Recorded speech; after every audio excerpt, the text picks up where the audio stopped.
如果有人问你历届世界杯最好的球员是谁，你首先会想到谁？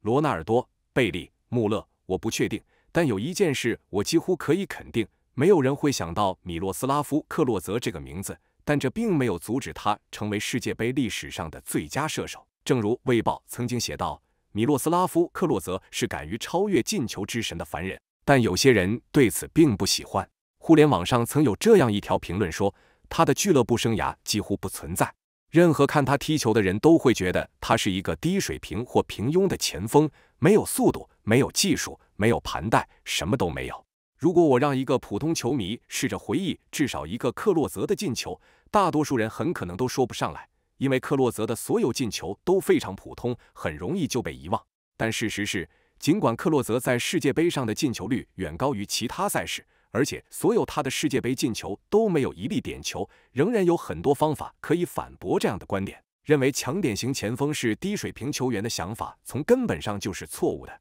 怎么能对克洛泽说这样的话呢？怎么能说他的俱乐部生涯微不足道呢？他不仅2次赢得德甲冠军，还获得过年度最佳球员、联赛金靴，甚至是助攻王。你不能因为他稍显不传统就忽略他比赛的这一面。整个职业生涯中，他平均每347分钟就有1次助攻，这与 C 罗的助攻效率完全相同。甚至把他定义为单一赛事奇迹的想法都是荒谬的。克洛泽为德国队效力一直表现出色，他为国家队的进球频率甚至比外星人罗纳尔多为巴西队还高。在他2016年退役时，在欧洲球员中，只有普斯卡什的国家队进球比他多，甚至连贝利也只比他多了6个进球。尽管如此，每当克洛泽将球送入网窝时，总会有很多人感到不满，觉得是同一个人用同样的方式再进了一个无聊的进球。事实上，每当他谈到自己时，尽管可以把一切归结为谦逊，但你可以看出这些批评影响了他。他几乎带着自嘲的语气说过，在我看来，每当你听到有人在同一句话里提到罗纳尔多和盖德穆勒时，没有人会知道克洛泽是谁。但为什么他会说这样的话呢？其实，克洛泽并不是注定要成为一名足球运动员，我甚至觉得他并没有真正尝试过。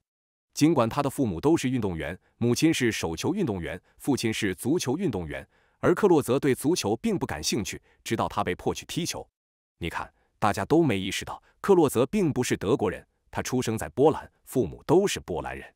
他甚至在法国长大，因为他的父亲当时在欧塞尔踢球。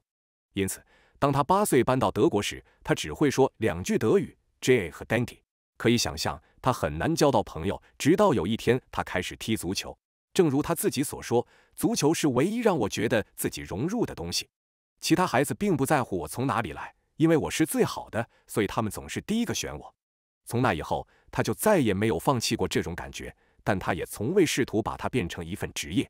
在他21岁生日前几个月时，他仍然在做木匠学徒，同时在德国第7级别联赛的业余球队踢球。即使在他第一次转会时，他只是加入了当时在地区联赛的汉堡足球俱乐部的预备队。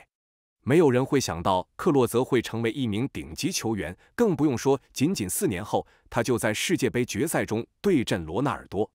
尽管如此，在他为汉堡踢的第1个赛季还没结束时，他不仅被提升到了一线队，还因为一次巧合被凯泽斯劳滕的球探看中了。需要强调的是，这名球探本来甚至不应该在那里，没有签下任何人的计划。当时，凯泽斯劳滕是德国最好的球队之一，但他一定看到了什么，因为那天他找到了克洛泽，并当场签下了他。显然，来到凯泽斯劳滕后，克洛泽很难被教练注意到，他们立刻把他送到了 B 队。但不可思议的是，在他首个赛季结束之前，他已经说服了主教练奥托雷哈格尔，不仅让他升入一线队，还让他在德甲比赛中出场。要知道，仅1年半之前，他甚至无法在第3级别联赛中立足。无论如何，到第2个赛季，他已经在欧洲联盟杯中有了稳定的上场时间，并充分利用了这个机会，总共为球队贡献了7球，带领球队进入了半决赛，成为了球迷的最爱。事实上，在赛季中期，他已经引起了足够的关注，以至于波兰国家队的主教练亲自上门邀请他加入波兰队。但他毫不动摇地告诉媒体，我有德国护照，我相信鲁迪·沃勒尔迟早会给我打电话。果然，2个月后，他就在德国国家队的首秀中进球。离世界杯越来越近时，克洛泽开始全力以赴。联赛最后20轮比赛，他制造了20个进球，并在世界杯前的最后一场友谊赛中为德国上演帽子戏法。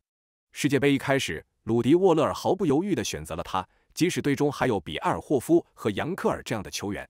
在克洛泽的首场世界杯比赛中，他就上演了帽子戏法，帮助德国队拿下自1974年以来世界杯上的最大胜利。第二场比赛，他打进了全队唯一的进球。最后一场小组赛，他助攻了球队的首个进球，并打进了另一个进球。尽管从那以后克洛泽没有再进球，德国依然一路杀入了决赛。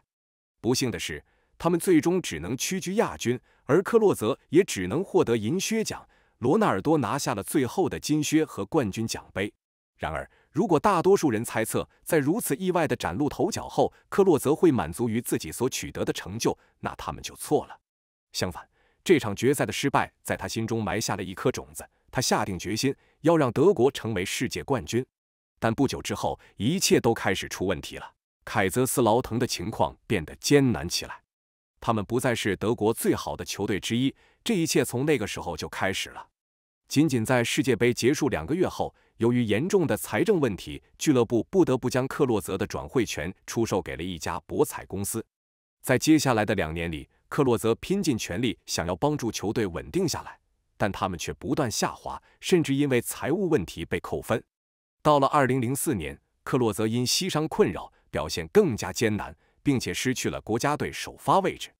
就在这时，当卫冕德甲冠军布莱梅希望引进克洛泽作为球队的核心前锋时，他决定是时候离开了。他要确保在下一届世界杯中，他的首发位置不容置疑。尽管克洛泽在布莱梅的第一个赛季表现已经足够出色，32场联赛贡献了25个进球或助攻，但他的第二个赛季却让所有人都大吃一惊。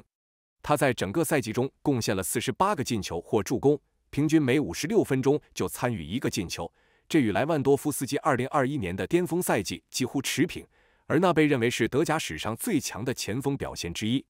克洛泽不仅斩获了金靴，还差一点就成为助攻王。最终，他毫无悬念地被评为年度最佳球员，而他在德国国家队的首发位置也在德国本土世界杯来临前稳稳地恢复了。这一次，克洛泽没有浪费时间。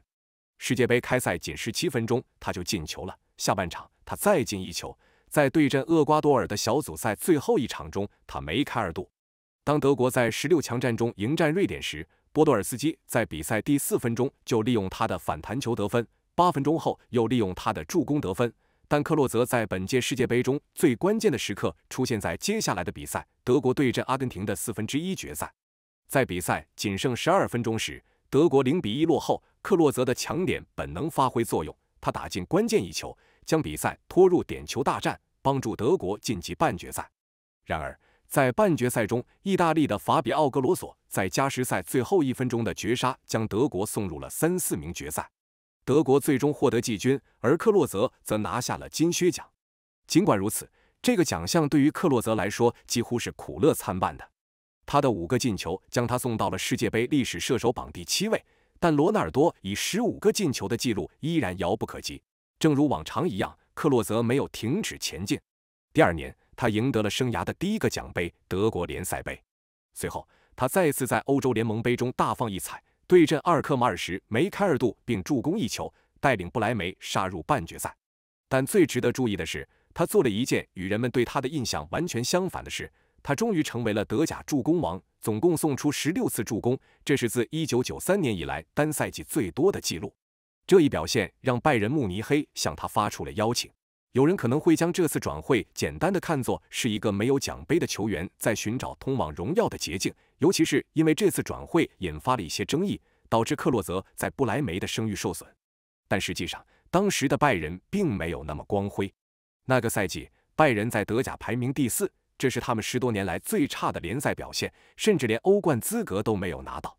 当时，拜仁需要克洛泽，可能比克洛泽需要拜仁更多。拜仁总经理将他与新签约的球员年轻的里贝里和不那么年轻的托尼配对后所说的那样，克洛泽是蛋糕上的樱桃，他是完成我们梦想锋线的最后一块拼图。果然，克洛泽没有让人失望。即使他在联赛中在开局惊人的表现后最终放缓了步伐，在前8场比赛中贡献了13个进球，但在其他所有比赛中，他依然表现出色，在他们的欧洲杯半决赛中发挥了重要作用，并且是他们能够获得联赛和杯赛双冠的最大原因之一。这是他职业生涯的第一个重大荣誉。他在每一轮比赛中都打进或助攻，直到决赛，最终以33个进球的成绩结束他在拜仁的处子赛季。尽管他经历了髋关节受伤，甚至在年底时摔断了鼻子，然而这并没有阻止他参加欧洲杯。德国队希望结束在欧洲最负盛名的比赛中逐渐形成的失败遗产，而克洛泽确保自己主动出击，在首场比赛中助攻了2粒进球，并在淘汰赛阶段关键时刻挺身而出。在德国队险胜葡萄牙和土耳其的2场比赛中均有进球，成功晋级决赛。只是克洛泽再一次不得不接受银牌的命运。在这一点上，我相信你已经注意到这种趋势了。毫无疑问，克洛泽在挂靴之前对赢得1枚金牌的执念变得如此强烈，尤其是考虑到他是大器晚成的球员。在这时他已经31岁了，他知道自己的年龄会成为一个问题。我认为甚至可以精确地指出一切开始崩塌的那一天。在2008年8月15日对阵西班牙的决赛不到2个月后，在对阵汉堡的一场比赛中，克洛泽在比赛还剩10分钟时被换下，一个叫托马斯·穆勒的19岁年轻球员迎来了自己的拜仁首秀。在许多人看来，他是克洛泽的更优秀、更精致的版本。尽管如此，从个人表现来看，克洛泽的赛季还是不错的，整个赛季参与了30个进球，并且在欧冠中面对的每一个对手都有进球。然而，赛季还未结束，克洛泽便遭遇重伤。在他缺席期间，拜仁输掉了3场关键比赛，最终让沃尔夫斯堡夺走了冠军，同时也被淘汰出欧冠。球队进行了更多的重建措施，范加尔被任命为新主教练，罗本和马里奥·戈麦斯到来，而穆勒在球队中的角色变得越来越重要。与此同时，克洛泽和托尼的出场时间大幅减少。如果说还有任何希望让管理层重新考虑他们的决定，这一切也随着克洛泽状态的急剧下滑而彻底破灭。他整个赛季仅打入6球，而与此同时，年轻一代带领拜仁赢得了国内双冠王，并闯入欧冠决赛。正如人们常说的，未来已然到来。即便如此，克洛泽在国家队的超能力却丝毫没有动摇，甚至连他自己也纳闷，为何穿上德国国家队的球衣后就能源源不断的进球。